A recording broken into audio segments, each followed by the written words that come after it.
имеется круг государств.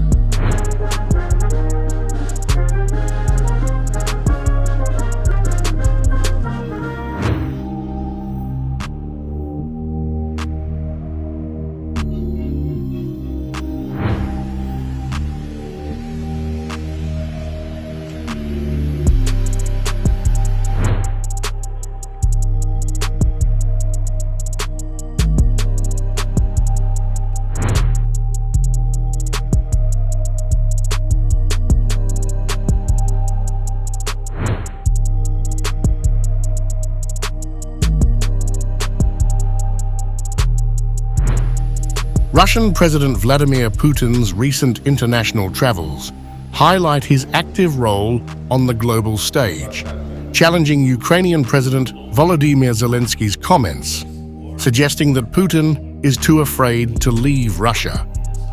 Zelensky recently stated that Russia could only be part of a future peace summit if it agreed to cede territory in Ukraine.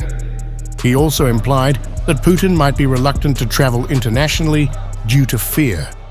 However, recent events illustrate that Putin remains engaged in global diplomacy despite the ongoing conflict in Ukraine. If the Second Peace Summit has a plan to end the war, and we have more countries, we will organize it, and Russian representatives must be present. Who? We will see. I'm not sure. I think he, Putin, is afraid to leave Russia. Is it possible that somebody else besides Putin comes? Maybe by this time there will be somebody else in the Kremlin. Then we will talk to somebody else. Putin's recent engagements included a trip to Kazakhstan for a session of the Shanghai Cooperation Organization, SCO. His participation in the SCO meeting highlights Russia's ongoing role in regional diplomacy and cooperation.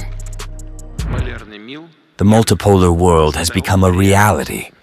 The number of countries that stand for a just world order and are ready to strongly defend their legitimate rights and protect traditional values is growing, and new centers of power and economic growth are emerging and strengthening. We are convinced that the Shanghai Cooperation Organization, along with BRICS, are the foundations of the new emerging global order. Since beginning his fifth term, Putin has been actively traveling and forming new alliances.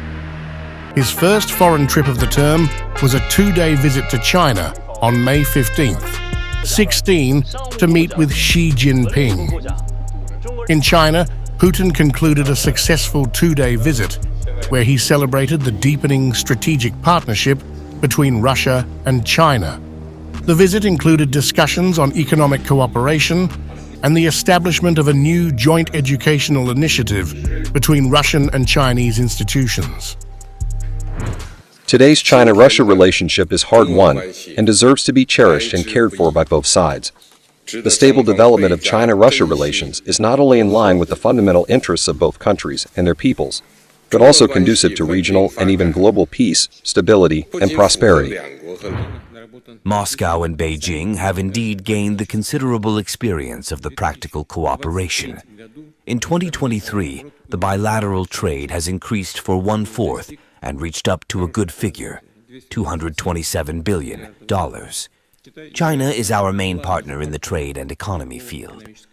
Russia has ranked 4th place in the list of the country's trade partners of China at the end of last year. After that, on May 23rd, 24, Putin visited Belarus for a two-day official trip, where he met with Belarusian President Alexander Lukashenko.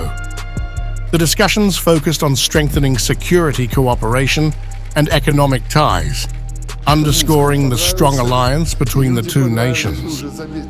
Between May 26th, 28, Putin made his third foreign trip since his re-election in March. He arrived in Uzbekistan, where he met with his counterpart, Shavkat Mirziyoyev. Putin visited North Korea on June 18th for a two-day trip, where he and North Korean leader Kim Jong-un signed a mutual aid agreement. Russia and North Korea have been linked by strong friendship and close neighborly relations for many decades. Interaction between our countries is based on the principles of equality and mutual respect for each other's interests.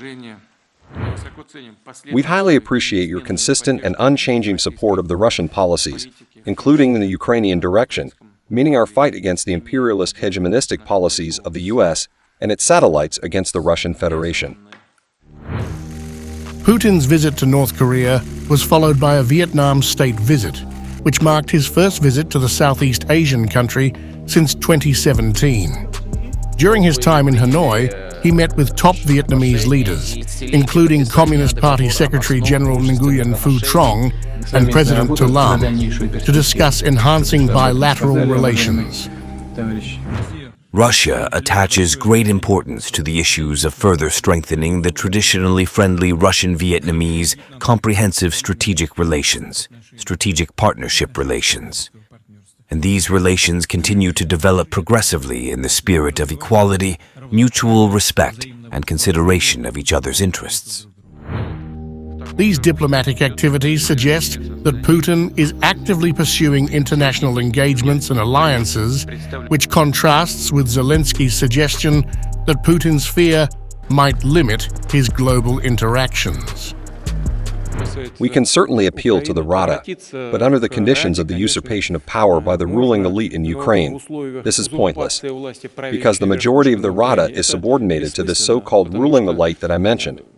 It is illegally in power and does not even appeal to the Constitutional Court to confirm its powers. While Zelensky expressed that Russia could join future peace talks only if it relinquished Ukrainian territory, Putin's recent travels reflect a different narrative. We cannot allow the enemy to use this ceasefire to improve their position, rearm, and replenish their army through forced mobilization, and be ready to continue the armed conflict. We need to achieve that the opposing side agrees to take steps that would be irreversible and acceptable to the Russian Federation.